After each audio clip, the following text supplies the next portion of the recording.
TikTok is on. StreamYard is on. Now we got to go Instagram.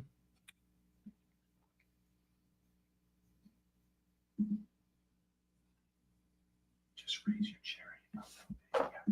Okay, now we're live on Instagram. Raise my chair a little bit, and I believe that we are live. Good morning, everybody. Happy Friday. If you haven't checked your 401k today, I might suggest taking today off. It seems like it would not be the best day if you want to feel good going into the weekend. Definitely a lot of turbulence around these tariffs, and I know that something that is probably on a lot of people's mind. The reality is that there's just a lot of uncertainty. I think anybody that is telling you definitively what the outcome is for these and, what the medium and long-term ramifications are going to be is lying to you, unfortunately. And, I think what makes it so difficult for anybody that's in business is just the uncertainty that it creates, because it's, really hard to know what action to take when you have so much uncertainty, in your face.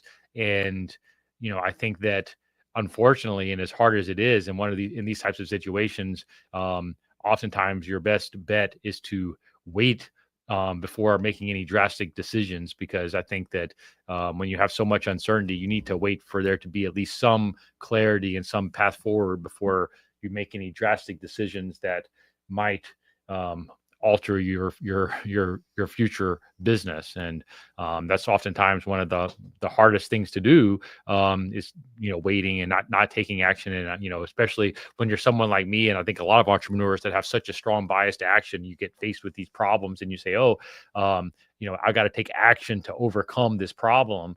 And when you get stuck with something like this where you have just so much uncertainty, unfortunately, your best course of action is oftentimes to wait and let there to be at least some clarity, so you can take action in the right direction, rather than putting yourself in a situation where you might do more harm by taking action too quickly without information. And so, if you're in that situation or one of these situations where, you have a lot of uncertainty because of the new tariff policy and whatnot, my best advice would be to wait and let there be some clarity before taking any massive action. Because I don't think we have enough information, or anybody has enough information at this point to really be able to make a smart long-term decision based off of the information that we have. So I know it's creating a lot of uncertainty for a lot of people, and certainly a lot of financial pain. And I definitely look at it, and it affects me mentally, if in no other way, because when you see these huge moves and you have this added uncertainty to your business and to your life, it's something that I think it's human nature. We can't help but to be be affected by it. And I just have to remind myself that you have to be patient and kind of wait and see, and only take action when it becomes clear what the right action to take is. And hopefully over the coming days and weeks, it will become a lot clearer what the best path forward is, kind of regardless of what impact is, or what situation you're in. So I just know that's something that's probably top of mind for a lot of people today. So I figured I would lead off with that. But if you have specific questions on it, I'm happy to talk about it. But I certainly don't have any special insight that to be able to give like real guidance in the current real time situation, because it's something that there's just a lot of uncertainty. And I'm a big believer in kind of waiting and seeing before we actually have any before taking any massive action that may or may not be irreversible when we get into it. So with that, we're going to take questions. We're doing entrepreneurship again. Michael, what's the specific topic with entrepreneurship? New entrepreneurs. For a new entrepreneur. So I guess we're taking specific questions, from people that are interested in, becoming an entrepreneur or early in their stages. I'll you're welcome to ask any question related to that, and I will do my absolute best to answer it with at least my experience. And you can hopefully learn from some of my mistakes, so you don't have to make the same mistakes that I've made, and I've made a lot of them over the years. So with that, Michael, let's go ahead and let's roll with question number one. Samtech business: how to level up in business.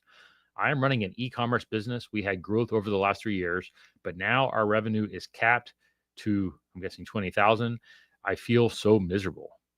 Well, first of all, I'm sorry you feel so miserable. That's not a way to live. And so, I think that um, figuring out how you're going to shift your mindset and perspective, as hard as that is incredibly important. And so, whether that be like, getting a routine and making sure you're focused on getting moving every day, to get your body moving and hopefully to get your mind moving and thinking about problem solving and whatnot. I think that whenever I'm going through a tough time, then really forcing myself to have a bit of a reset, kind of get out of my comfort zone a little bit through exercise or through maybe reading a challenging book or kind of digging into a specific problem and solving it. Those are all kind of things that I do, like when I'm frustrated and looking to kind of change my attitude and change my state. And so I just based off the end of your comment, I would definitely suggest doing something to change things up for you, because oftentimes that's really important in these situations. In terms of specific advice on your business, unfortunately, every business is different, right? So I can only kind of give you generic, top level, high level type advice, but I think you really have to be honest with yourself about what is your competitive advantage within your niche, and is it something that is scalable or not, right? And if you're 3 years in and you're having a hard time seeing your revenue go up, then it's either one of two things: either you picked the wrong market or product, and you don't really have something that's sustainable and has a competitive advantage. And if that's the case, then you're probably better off pivoting and doing something else. Unfortunately, I mean, you've been at it long enough that you should be able to kind of make that determination at this point, I would think. Or your strategies and tactics are wrong, and it's like if you know that you have a real competitive product, and like you get great reviews anytime somebody buys it from you, and you're priced competitively and there's nobody else that can kind of offer whatever it is that you're offering, then you have a marketing problem, right? And you got to solve that. And how I would solve that would be kind of thinking, well, where are my customers? Where are my customers every day? Are they on Instagram? Are they in TikTok? Are they hanging out in some Reddit forum? I whatever it is, based off of your niche, you want to think like, okay, where are my customers?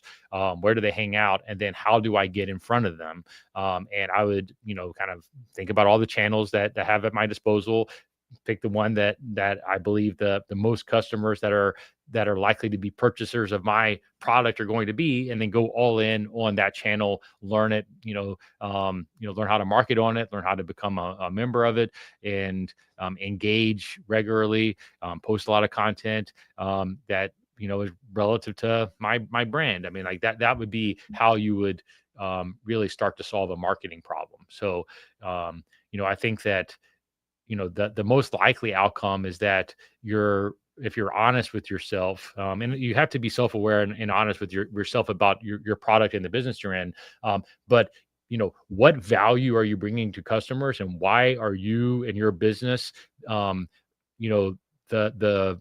the right people to be delivering that value, right? Like, what is your competitive advantage? And you need to be able to answer that for yourself first. And so if you really have a good answer to that, then you should double, triple, quadruple down on the marketing and figuring out how to get that message out. But it all starts with having a business that is defensible, that that has a demand in the market that you're out there able to serve consistently, and you're the right person or business to be doing that. And I think if you can't honestly articulate the why to yourself, you're going to have a hard time articulating that to your customer. So I want to make sure that you really have that within this product or this business, before you go out and try to market it to other people. So I mean, I think you have to go through that exercise first, and if you can't articulate that to yourself, then you probably need to pivot and look at you know, uh, look at doing something else. But if you do have the answer to that and you really have the belief in it, then it comes down to, how do you start to share that with other people? And that's through marketing. And ultimately, you got to find one channel, and then, take ownership to really dominate that channel, get it to some type of scale, and then move on from there. But I mean, like, when you're in a kind of tough spot, like it sounds like you are, it all comes down to getting back to basics, kind of doing that first principles problem solving and thinking through, you know, why am I not getting the outcome that I want? And start reverse engineering. Well, what am I offering? What business am I in? What competitive advantage do I have? And then how am I going to get the word out to the world to let them know that this exists, right? I mean, and that's kind of first principles, what you got to do. And I would really take a step back, get my head straight, and start being honest about the answers to those questions. And that's where you're going to find yourself getting unblocked. And that unblock can be either, okay, having an insight, and I'm going to be able to then go scale this business in this new way because of this new insight I have. Or it could be, hey, if I'm honest with myself, I need to kind of pivot my product offerings or pivot what I'm doing because what I'm in isn't working, right? I mean, and that's okay. There's nothing wrong with that. The sooner that you accept, if that is the case, the sooner you accept it, learn from your mistakes, and move on, the better off you're going to be, right? So you just have to kind of have the honest conversation with yourself about where you are in that situation, and then take action, take action based off of whatever your conclusion is. And so hopefully that gives you a little bit of framework for thinking about how to think through a problem like that. But I wish you the best of luck. Entrepreneurship is tough, especially early on, but it's always tough. And I have tremendous respect for anybody that decides to take their shot with it, because it's not easy, and that's just reality. But it can also be super rewarding. And I encourage you, if you really are entrepreneurial bent, not to get hung up on a failure or something that's not working. Just pick yourself up and say, hey, I'm gonna figure out a new way to make it work, and take the learnings and lessons from a failed experience. And I've done that so many times. I mean, I feel more things I try don't work than do in reality. But I think that over time, I get better about being honest with myself about what's working and what's not, and pivoting and pushing forward. And I think that that's what entrepreneurship is about. So anyways, I wish you the best of luck, and hope you can push forward. And I think you'll be you'll look back, hope in a few years, look back on this time and be kind of thankful for the time to kind of pivot and find whatever it is that hopefully you'll be excelling at a few years down the road. So I wish you the best of luck. What's next? Ali Chowdhury. How do I know that a business has the capability to scale? What if it just plateaus due to the nature of the demand? It's a good question. For me, it's one thing that for anybody that's asking questions in the future, it might be helpful if we got a little more information about like what industry you're in or what kind of product you're in, because I think it would help me to frame my answers to be a little bit more a little more tactical for you, like knowing if it's service business, e-commerce business, like the last guy at least said e-commerce, but like what type of product, because I think I could at least give you some additional frameworks for thinking about it. But in this case, I'll do it in a kind of a broader way. I like to, again, come back to kind of first principles thinking, right? I mean, it's like with air filters, the market that I'm in, it doesn't really take a rocket scientist to know that the business has the potential to scale, in the sense that every building that moves air uses air filters, right? So if that's the case, by definition, there is the potential for a scalable business. It doesn't mean it's easy to scale. It doesn't mean that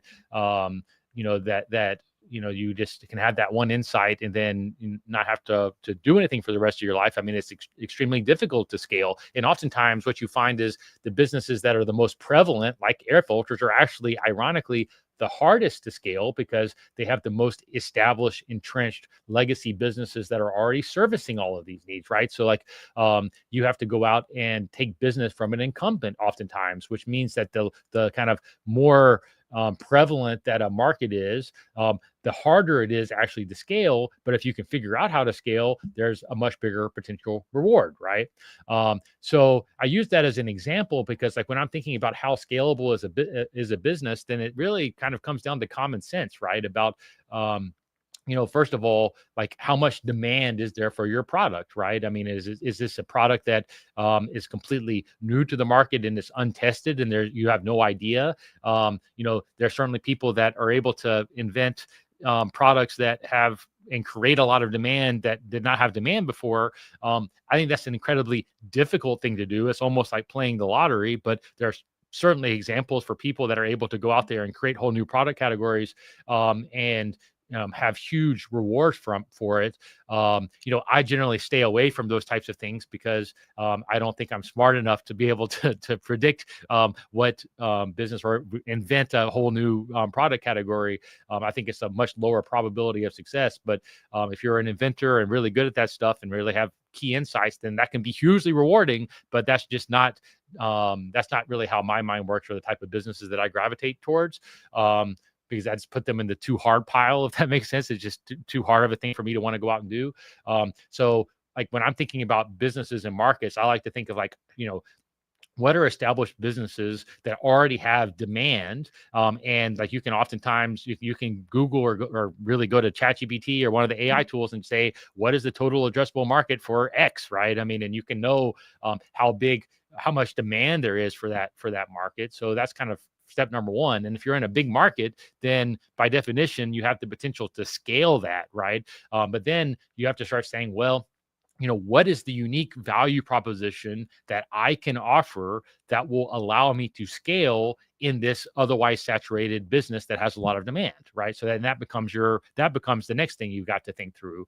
And so, I'll kind of walk you through my thought process for that, in the hopes that maybe you can kind of go through a similar thought process in your business or your industry. But in air filters, for instance, obviously air filters are a commodity item, and there's a lot of entrenched, established players that are already servicing a lot of buildings and homes with air filters, right? So what competitive advantage did we have? Well, the unique insight I had was, I could build the manufacturing facility for air filters and then deliver those filters directly to whoever is actually using or installing those filters, right? And if I can do that, then I'm cutting out a lot of middlemen through a supply chain that otherwise has to exist. And so I kind of devoted the last 10 or 12 years to doing just that and building out the infrastructure that allowed us to deliver that air filter as quickly and cheaply as humanly possible. Like, I'm confident at this point that there's no other organization that can manufacture and deliver an air filter to an end customer with the quality that we do at the price that we do. And that is the unique competitive advantage that we have been crafting over the last decade and want to continue to craft. But like, I took a market like an air filter and thought, okay, well, what is the unique value proposition that I can bring to this market, and really built a business around that, and that was my competitive advantage into the air filter market. But like, I'll look at the service business, another business that I think a lot of the people that kind of follow me or come into these things are in. we're in the much earlier stages of building out an HVAC service business, right, called Filter by HVAC Solutions, and that's one of the big projects that I envision for myself and for our business over the coming decades. And what my theory there is, and I have to prove this out, and only time will tell if I'm able to prove it out. But my theory there is that the millennials and younger, like, well, I guess we should start. First off, we know that there is a large demand for HVAC service businesses, or for HVAC service, right? There's a lot of demand out there that is unlikely to go away. So it's a big market, but it's also a very competitive market, just like the air filter market is, and it's a lot of times very commoditized. There are multiple options for HVAC service businesses in any given major metro area, right? So if you're going to go out and start a new business, you have to say to yourself, what am I uniquely going to be able to offer that other people in this industry can't? Like, what is going to be my unique value proposition?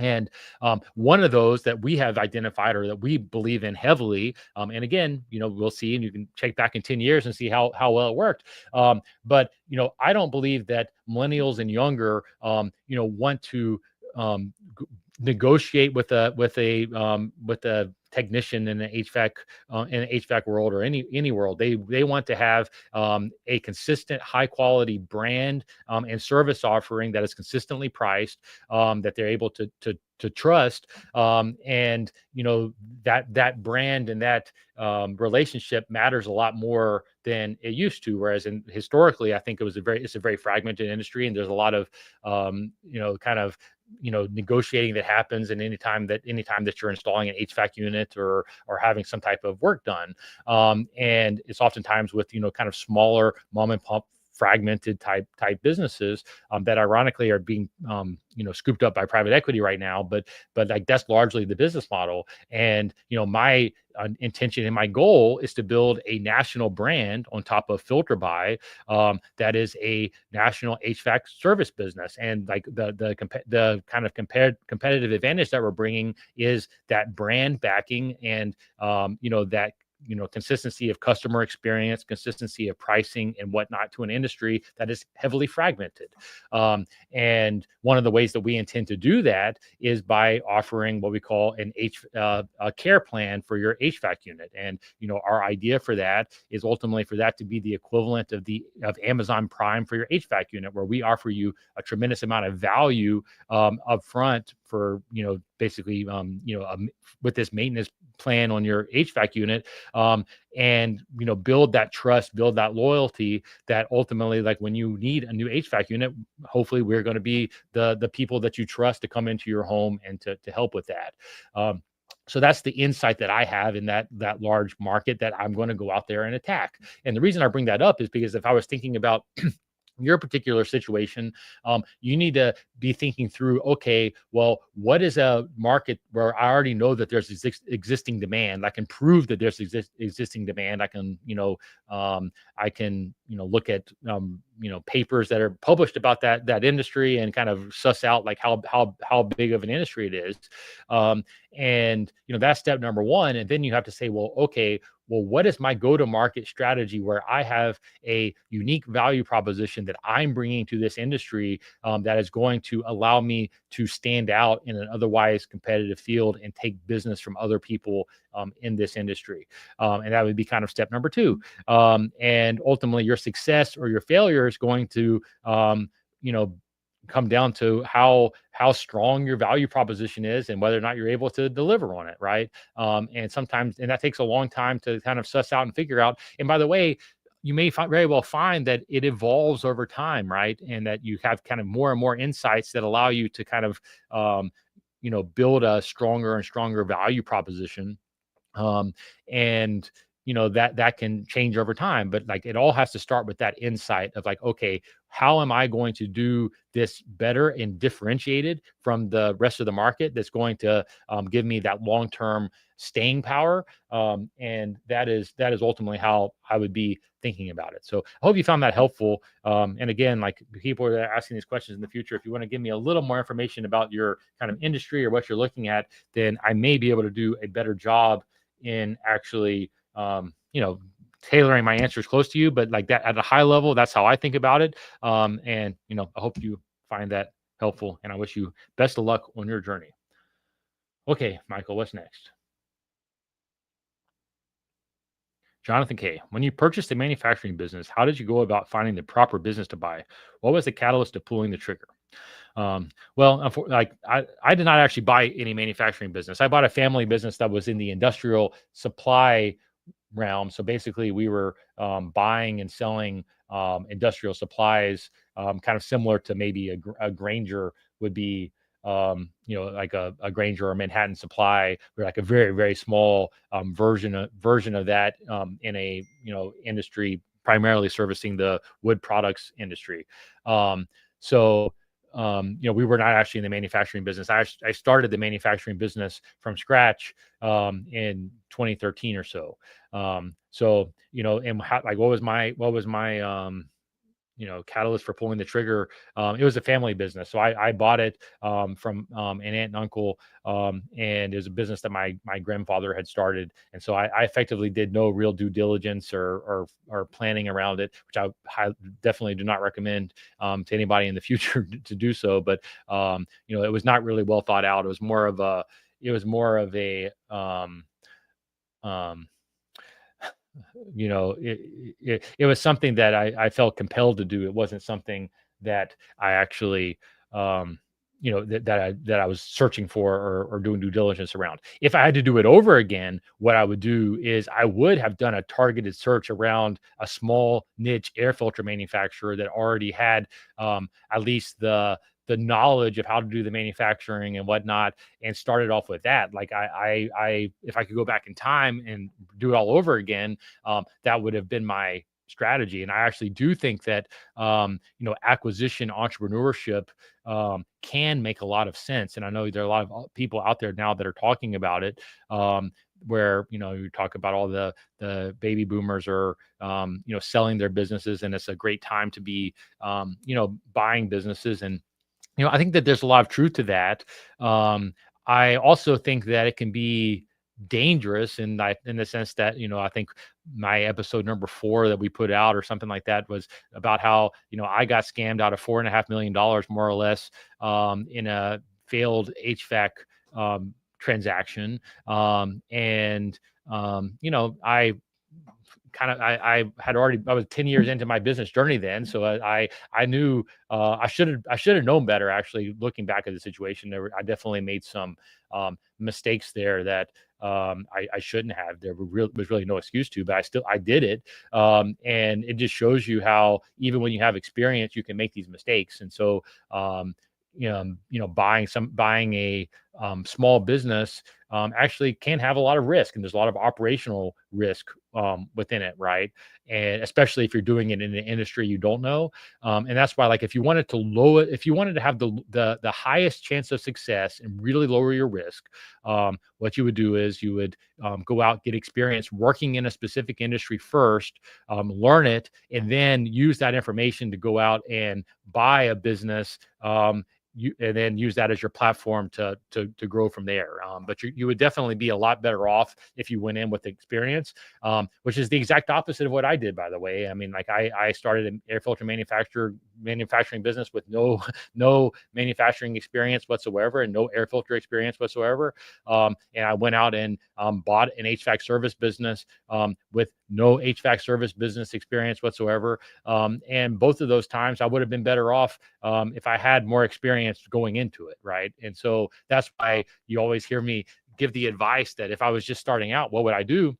I would go out and get experience in a specific industry, and then use that experience to either start my business once I had like insights. I was like, hey, I really can do this part of the business way better than anybody else. I'm going to go figure that out because I see a bigger opportunity. Or I would use it to go out and buy a business in the industry, going in knowing how to run a business and knowing what to be looking for within that specific industry. I would not do what I did, which is, kind of enter into these things with absolutely no initial experience, and really nobody on my team that had experience in these particular industries.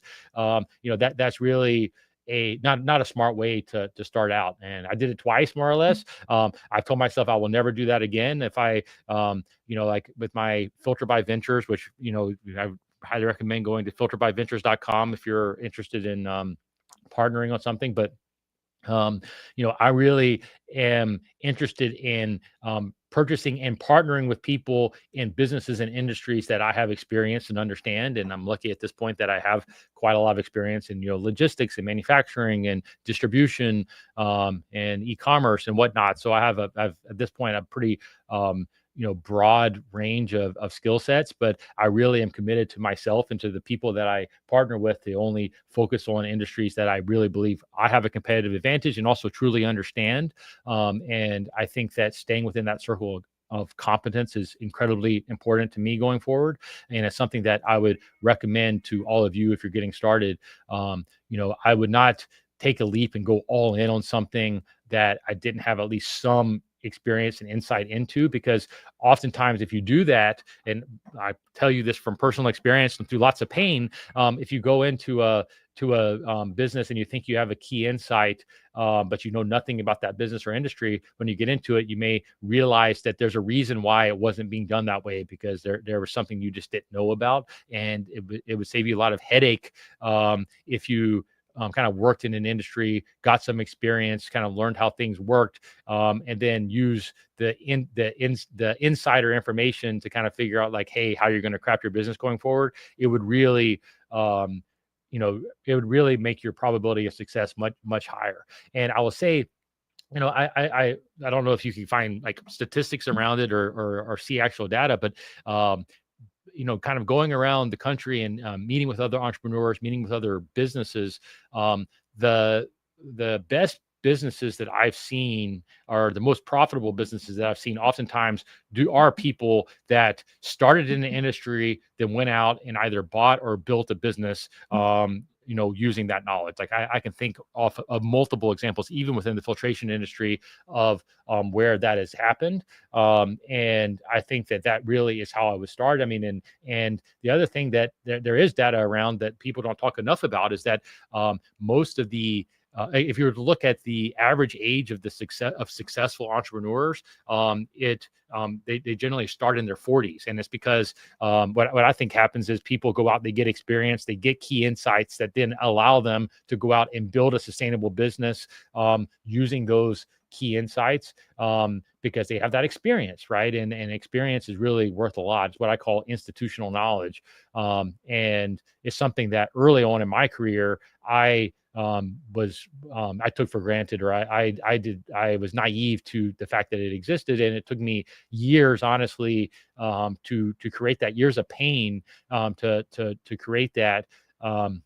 That I think, if you kind of we're doing something where you had some more experience going into it, or had people on your team with more experience going into it, you would be much better off. So, that would be my kind of best advice in general. But hope you find that helpful. Okay, Michael, what's next? I went long on that one. Adam Fowler. It's no secret. If it's no secret, I know it's going to be controversial, that American industrial dominance has been on the decline for many decades.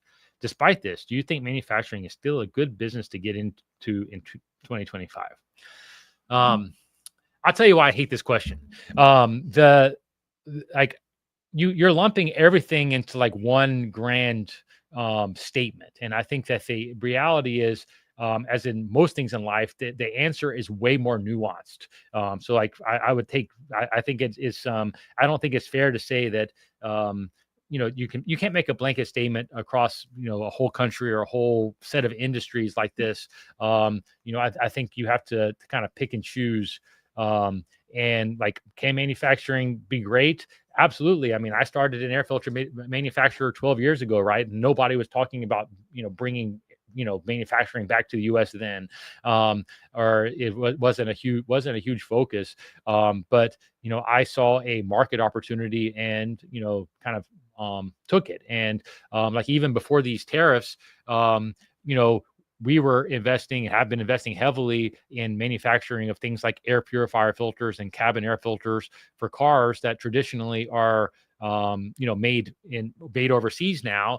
We were already making the decision to start bringing that to the U.S. And it has nothing to do with tariffs, nothing to do with anything politically that's going on. It was just that we've kind of figured out a business model, a direct consumer business model that works, and I much prefer being able to own my manufacturing, because I think it gives us a big advantage and a lot of and a lot of flexibility in a supply chain that our competitors don't have. And the nice thing is, in 2025 versus 1925, is there's a lot more automation and things and that allow manufacturing of certain things to be competitive in the U.S. And so I think that there certainly are opportunities, even if you take away the kind of tariff news. I think that there are a lot of opportunities for manufacturing and owning the supply chain in the U.S. if you really understand what you're doing and understand the market that you're going after. My personal opinion is that we've kind of gotten a bit lazy at times and have bought products from overseas manufacturers, because it's kind of easier to just purchase a product than it is to spin up a manufacturing facility with employees to manage everything. You're saying, well, like, we've made a decision. Sometimes it's probably a little more expensive to actually ship it overseas, but it's a lot less of a headache and a lot less of a structural headache. And I think that that's a bigger factor than people realize than just pure kind of labor cost differentials. But there's no one size fits all, and every industry is different. I mean, and I think about the cost that it would take to really spin up really high end semiconductor manufacturing and whatnot. And, that's way out of my area of expertise or understanding. And, I would be completely lying to you if I took any strong opinion on what's good or bad in that, because I just know nothing about it. And it's I'm just not in the place to be able to have an opinion about it. I think it's incredibly complex, and I know that strategically as a country, we need to be really focused on being AI dominant, in my opinion. I mean, I think that, we're at a huge kind of arms race when it comes to technology, and things are changing so quickly. And, strategically as a country, I certainly hope that we are making decisions that allow us to continue to really innovate and keep that kind of tech dominance. I think that's super important. But in terms of what we actually need to do from a manufacturing supply chain, that I'm not equipped to give you advice or to take a stance or an opinion on it. But I definitely think that as an entrepreneur, I see a lot of opportunity where making product and controlling your own supply chain through that manufacturing in the U.S. Can be extremely beneficial. It's something that I noticed 12 years ago, and I still have been investing in, well before any of this, well before the last election, well before any of the kind of tariff talk or tariff news. It's investments we were already making. I am sympathetic to a lot of people that are finding themselves in these situations where, yeah, we'd like to do this, but it's going to take us 3 to 5 years to spin this up. And we don't know if, the laws are going to change in that period. I think that uncertainty is the biggest problem we have with this. And, I made our investment decisions well before this, and realistically, say in the auto cabin filter investment that we made. I made that investment 2.5 years ago, and we're going to start producing realistically in the next 2 or 3 months. And we move pretty quickly, so I can't imagine some of these huge manufacturing facilities what it would take. I'm sympathetic to the fact that there's no way that you can change these supply chains overnight, and I think that we as a country have to just understand that and know that, because that's reality. And whether or not it makes what kind of products it makes sense to actually reshore or not, I don't know. But I'm a big believer in letting kind of entrepreneurs decide that as much as possible, which is why having certainty around the rules I do think is important. But I believed 12 years ago, and I still believe today, that there was lots of opportunities for making products here, with modern technology, modern automation, and just being able to the control your supply chain, I think there's a lot of advantages to doing it. And so that's why, I've only focused on products that are manufactured, that we manufacture here in the U.S. And I've done that not just because, I love U.S. manufacturing, although I certainly am a fan of it. I'm doing it for strategic reasons, because I do think it helps us to build as a company, long-term sustainable competitive advantage. And I think that, in a perfect world, that's what would drive a lot of these economic decisions more than like policies or whatnot. It would be just like, hey, like we actually have entrepreneurs that think that this makes sense and are investing in it naturally. And that was certainly my lived experience. And I think there are probably lots of other industries out there where it would make sense to think about manufacturing in the U.S., but I'm sure there are a lot that don't. And it's a super complicated subject. And making blanket statements like this, I think, is pretty difficult. And I certainly don't have blanket statements that I feel comfortable making on it. But it's something that I'm going to continue investing in manufacturing here in the U.S. in our product lines, and it's core to our business and just core to what I enjoy. And I definitely see a lot of opportunities in that, and continue to see more and more opportunities within that. And I suspect that there's going to be a lot of other entrepreneurs out there that are looking at it and saying, yeah, I think I can get it to make sense. Just one kind of side note on there, and I won't say the industry, but I was talking with somebody where I was actually looking at potentially partnering with them on a business, and that I was looking at their manufacturing costs for a product that a lot of people buy, and like he could manufacture in the U.S. About 10% cheaper than you could buy it from China. But the problem is that the wholesalers in that market that were doing the reselling were happy just buying it from China, because they already have these established supply chains, and like to take the risk or to get started for that little incremental 10% difference or whatnot wasn't worth it to them. And it was kind of a little bit of a tricky problem. But my takeaway from it is that I think you would be surprised how many products we actually could manufacture competitively, but it comes down to the kind of laziness, the systematic laziness, I think, and that organizations look at it and it's way easier and less risky actually to just say, hey, I'm going to pay a 10% premium, import it, and not have to, have all this infrastructure to build and whatnot. But like, I think if you were to actually break down the actual economics of a lot of these product lines, that we could manufacture it cheaper in the U.S. It just takes, a lot more effort and capital and risk and whatnot in certain cases. And we've kind of lost the muscle of doing that. And it's something that I think is worthy of, regaining that muscle in certain areas, but to make that blanket statement across the board, I don't think it's fair, because I just don't think it's realistic. But I definitely know that there are markets today where you could have a competitive advantage on the manufacturing piece here in the U.S. I just think that in order to really harness that, unfortunately, you have to have a more complicated business model, most because you have to do the manufacturing, and then maybe you need to look at cutting out the wholesalers and going direct to consumer, which, that's my play. That's what I've done within Filter Buy.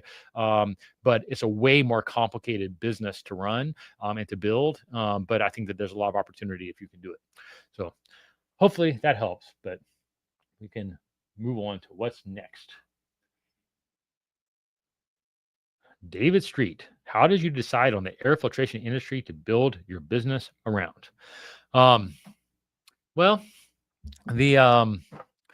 I've talked about this quite a number of times, so I'll give you the short story again, and hopefully it doesn't bore too many people. But during, like, I started my career at Goldman Sachs. I was an options trader, and I was there during the financial crisis. Maybe not so different than what it looks like we're in today. And I remember very vividly, I was maybe 2 years into that, young on the desk, and I remember seeing a lot of people getting fired around me, and I was worried I was going to lose my job. And my wife was in medical school at the time, and I was I was funding that, and I was very proud of the fact that I didn't have any debt, and I wanted to be able to pay her way through medical school. And I was really worried about losing my job, and I started a business basically affiliate marketing for StubHub at the time, where I was basically, an affiliate and getting, I don't know, 8% commission on ticket sales. And in 2008, actually made more money doing that than I did my day job at Goldman. And that was kind of my side hustle that got me into internet marketing. And then in 2009, I parlayed that into a business called My Office Delivered, where we were basically drop shipping office supplies primarily on Amazon, but also on our website, and scaled that to about $5.5 million, I believe, in 2009. And I didn't end up getting fired, and I ended up getting promoted, and like ended up having to shut down the side businesses because I just didn't have the bandwidth to do both.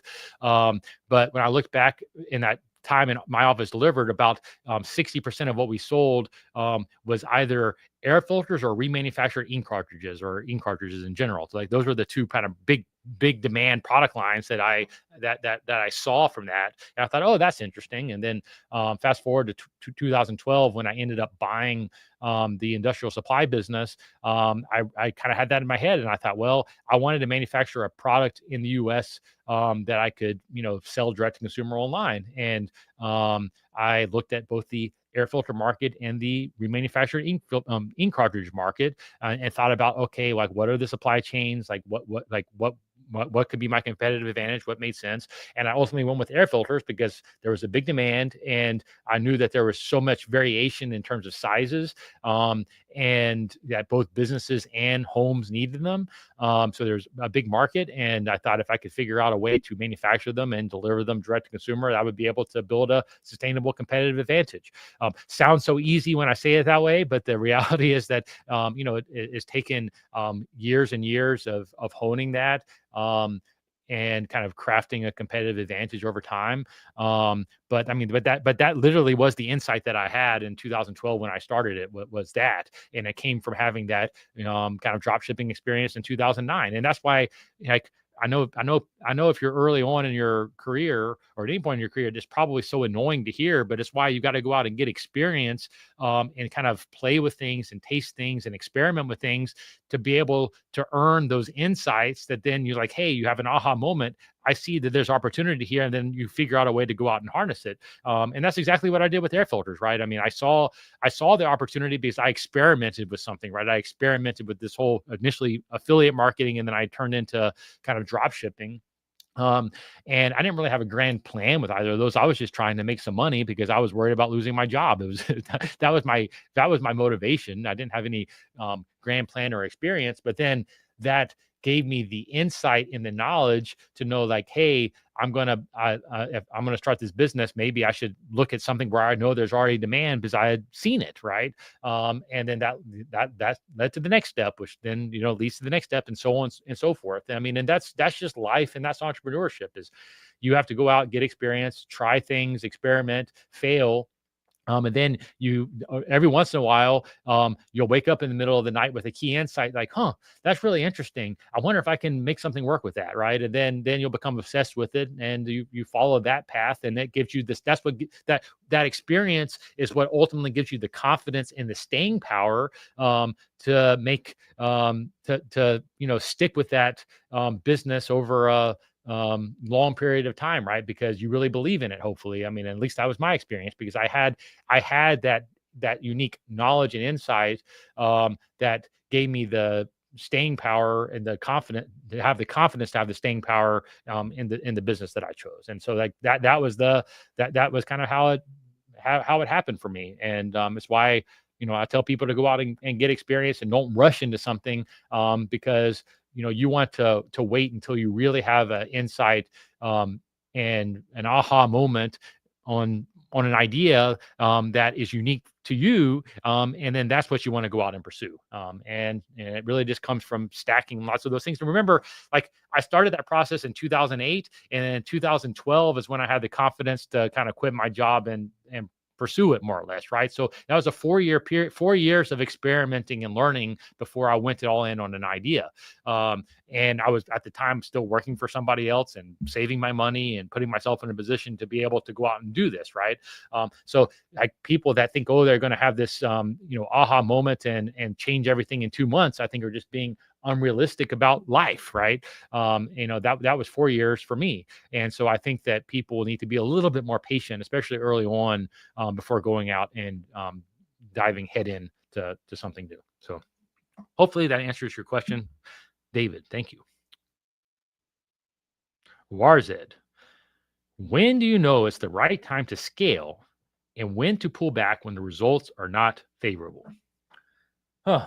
That's a tough question, honestly. You know, it's like every situation is different. I wish I could give you the exact rules for how to do this, but unfortunately, that's just not how um that's just not how it works. Um, it really comes down to self-awareness, right? I think that this is why, going back to the previous answer, you really have to believe in something and have a unique insight into something before you should get started, because that is what's going to give you the staying power when things get tough.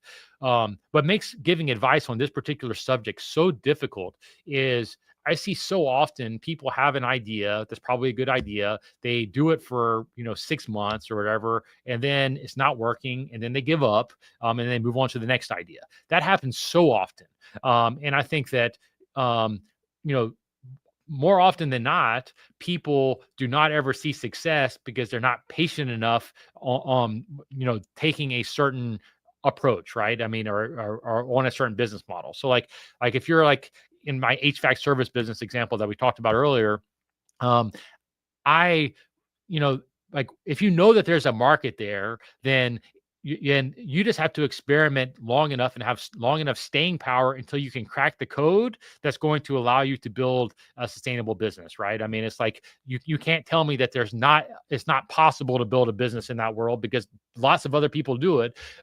It's a matter of figuring out like what is your unique value proposition going to be, or how are you uniquely going to build your business and craft your niche over a long period of time. And so like if you're in the industry like that, then what I would say is you never give up, really. I mean, like if you're committed to it, then you're going just keep honing and tweaking and playing and experimenting until you figure out what works. And failure shouldn't, you have to go into that with the mindset that failure is not an option. You're going to go crack the code and you're going to figure it out, and you're not going to just kind of move over to something else in 6 months, because what you're going to realize is that you have the same problems over there that just look different, right? And so I think so many times people get themselves in these situations where they have a lot of energy, they start something, and then they give up too soon before being able to figure it out. And that's why I don't want to give you permission to just go out and stop. So that's what makes answering this question so hard, because there's also the reality that sometimes some businesses or some angles that you take just are never going to work. I mean, and when that's the case, like when you genuinely know you've been beat, then you've got to be willing to pivot, give up, and move on to something else. I mean, right? Like there's certainly situations in life. I mean, like an example in my situation. I've talked about it before. In 2020, I started a freight business because I thought, we ship a lot of stuff, and I thought, how hard can the freight business be? I want to might as well just vertically integrate even more and start this whole freight business. And it was a huge mistake. I lost a lot of money. I'm still paying for it to an extent to this day, but I lost a lot of money for it, and really a lot of energy in doing it. And in late 2023, 3 years in, I had to be honest with myself and say, hey, I've got to just take a loss here, move on, because this is just not working. It does not make sense. I need to be focusing on my core business, on what's really important, what's really moving the needle. And that's a hard thing to do. Like I hate giving up. I hate failure. But I still had to, I owed it to myself and to my employees and the people around me to be honest with myself that, hey, this is not the best use of my time and resources anymore. And I really needed to move to double, triple, quadruple down on our core business. And that's exactly what I did. Right. But it took me longer than it probably should have to get to that conclusion, because I hate giving up. And I think that ultimately comes down to self-awareness in that case, and you have to know where you are on this spectrum. So like, I think you can give up in the micro in the sense that if something's really not working, then you can pivot and move on to what is, or refocus your energy into what is. Like I'm a big proponent of that. But if you're looking for excuse to give up 6 months in just because something got hard, and you're kind of looking for greener pastures, then I'm not too sympathetic, because I want to see you. I want to see you stick it out and really commit to making something work. So don't know if that's helpful or not for you, but I think you have to have that kind of self-awareness. Be honest with yourself about which side of the spectrum you're on, and really roll with that. So I can do one more quick one, Michael. I got a 12 o'clock meeting, but I got to do more. Can you share the most significant challenges you faced when starting your business and how you overcame them? I get asked more versions of this question a lot. I mean, and the reality is that it's always the next challenge is the hardest. So I don't know. The challenges keep pop up day in, day out, and that's just kind of life in entrepreneurship.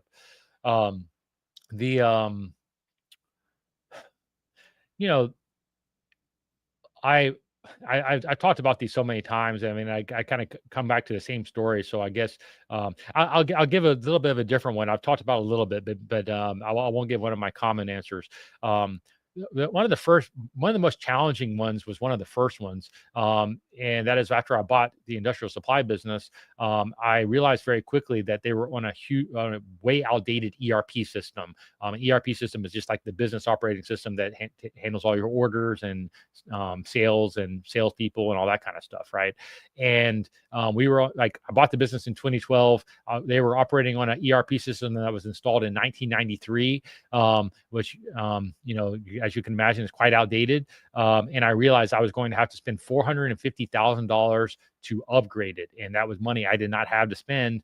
It had certainly not baked into my expectation, and I had to basically do that and lead the charge of upgrading that ERP system, and trying not to lose as much data as possible and not to have disruption with customers and whatnot. And I had zero experience doing that. Never didn't know what an ERP system was until I heard about it when I literally day one, I was like, how do I see the financials of this business? And then I started unpacking what an ERP system was. I went in so naive, and in retrospect, I'm sure none of you are as naive as I was then. But that was one of the biggest challenges I had, is like early on, like really like within the first month, realizing like, hey, I have a problem. I've got to spend $450,000 on this thing that I didn't even know existed before. And having to learn that and get through it, and then get buy-in from people, because what happens in those situations, especially when you have a lot of kind of legacy, long-standing employees that are maybe a bit older, getting buy-in to that is incredibly hard, and getting them to help you with that is incredibly hard, because nobody likes change. And really tested my leadership ability early on, and my resolve, because it was such a big investment, right? But I committed and I went all in, and I ultimately figured it out, and I learned a lot from that process. But that was definitely one of the most early challenging experiences. And then what you realize is entrepreneurship, there's just kind of a stacking of these experiences, and they hopefully make you stronger, and you try not to make the same mistakes twice, and you are able to learn from those things. But that would be my answer to that. So with that, I thank you all for joining. We have more people than normal, I think, show up today, and I really appreciate it. I really enjoy doing these, and I hope you find it useful. I would appreciate it if you would hit the like button, but more importantly, if you would